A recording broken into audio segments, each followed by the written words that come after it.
Hello, Math 186 students. This section is chapter 6, which is called Approximate Equivalence. Zoom in here, or zoom out so you better see every word.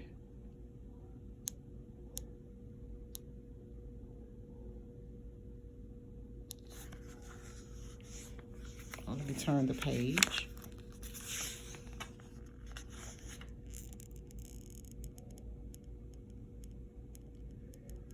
Okay, just in case you have to stop the video, you'll have time to stop it and kind of look at the problems and either copy it down or print it out.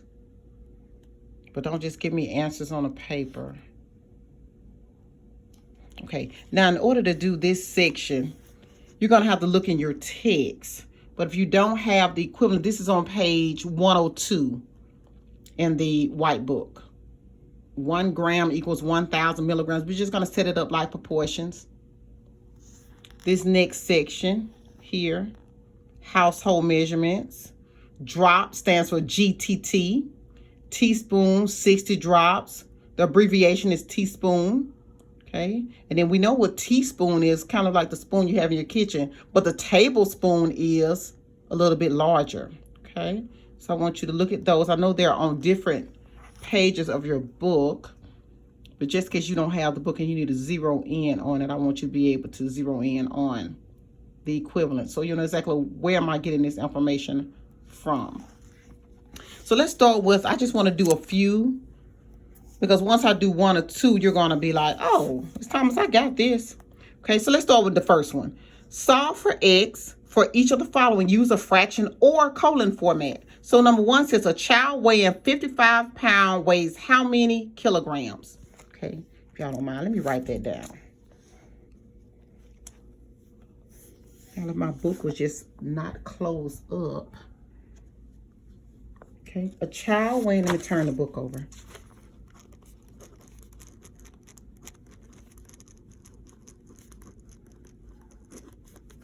A child weighing, okay, let me turn it back over, 55 pounds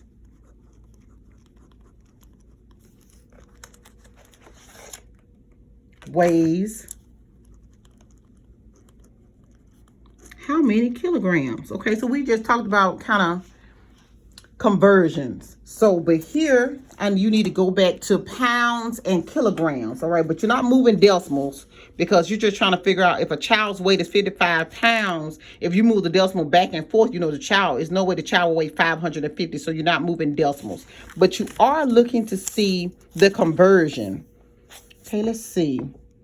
All right, well, I know that here in the book, let me zoom in here so you better see exactly where I'm getting my information from.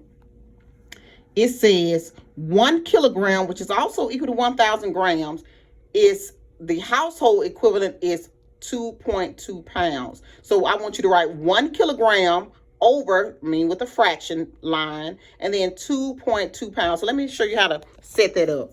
So 1, what did I say? Pound or kilogram? Which one? Let me go back just to make sure. Wait a minute, it takes me a minute to flip through the book. This is not my old faithful, my blue book. This is the newer book. Okay, we said kilograms in. All right, so 1 kg. So 1 kilogram is 2.2 pounds. That's what we do know. All right, so help me set it up like a proportion.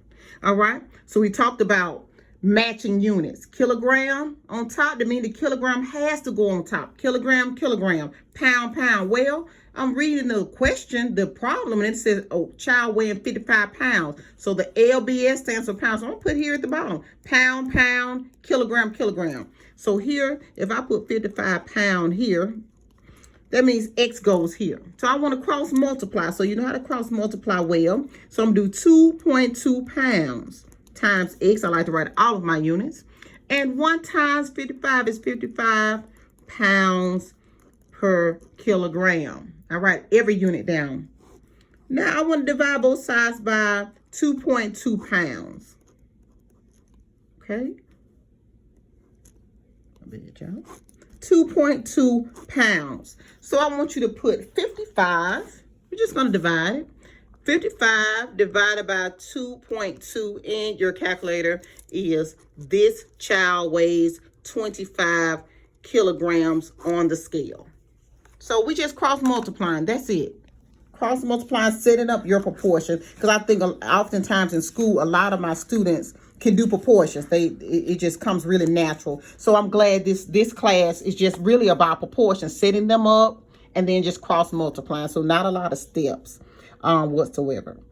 Okay, just looking through it. A lot of it is really the same. They're asking 10 centimeters is equivalent to how many inches. So then that means I want you to go and I want you to look at the conversion factor. And then what I'll do is we will get on Zoom and then I will have an opportunity to show you some things that you may not have known. But just I'm just looking through it for the most part. A patient is restricted to 4 8-ounce glasses of water per day, or how many milliliters. So I want you to set that up. I want you to look at the ounces and milliliters. Okay, OZ, ounce, OZ. Okay, OZ, just like the regular ounces that you would drink of milk or whatever. Okay, ounces and milliliters. So that means you're going to have to go to the conversion to try to figure out, well, how can I convert ounces to milliliters? All right, so I'm looking at ounces. Try to help me out with the ounces. Is this OZ? Does that stand for ounces? Of course it does. So 1 ounce is equal to how many milliliters? 30. Okay. Okay, 1 ounce right here. They didn't say 6. It said just 1. So 1 ounce equals 1 ounce equals how many? We said 30 milliliters. All right, so it's all about conversion. So 1 ounce, not 10, y'all, just 1 OZ. 1 ounce. I'm trying to find my page again because my book keeps turning. It keeps closing. All right, so here, ounces to milliliters. Okay, so here they gave me 8 ounces. So I'm going to put the 8 right here. Okay, ounce and ounce. Now I want you to cross multiply. Okay, so 1 times x, of course, is just x. So I'm bring down my ounces. Okay, if you need to put the 1 in front, please do so. I don't mind at all. 30 times 8 is 240. So that's milliliters per ounce. Divide both sides by 1 ounce. By 1 ounce. Okay, x equals 240 what? Milliliters. Okay, 240. But is that the correct answer? Have I answered the question completely incorrectly? Should I have divided by, let's see, how many ounces? Let me see. Is that correct? A patient is restricted to 4 8-ounce glasses of water per day, or how many milliliters per day? Is that right? Okay, I want you to research it. I want you to tell me, should I have divided by 4? Or should I leave it alone? Is it 240 milliliters? Okay, so sometimes I want you to dive into it and see if you think that, because you're going to be the future nurse. So I want to make sure that you kind of understand its application. So I think on these, I think y'all are going to do really well. And of course, I'll be here to support you and to give you other examples if you need it. But I think you guys are going to do wonderful with this class.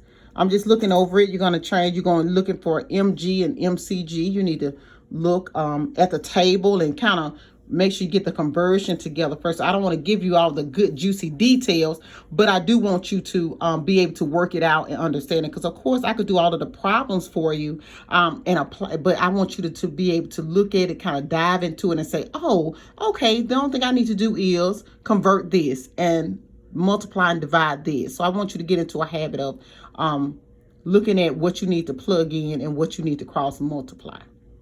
Okay, so I'm just looking through it, all of it.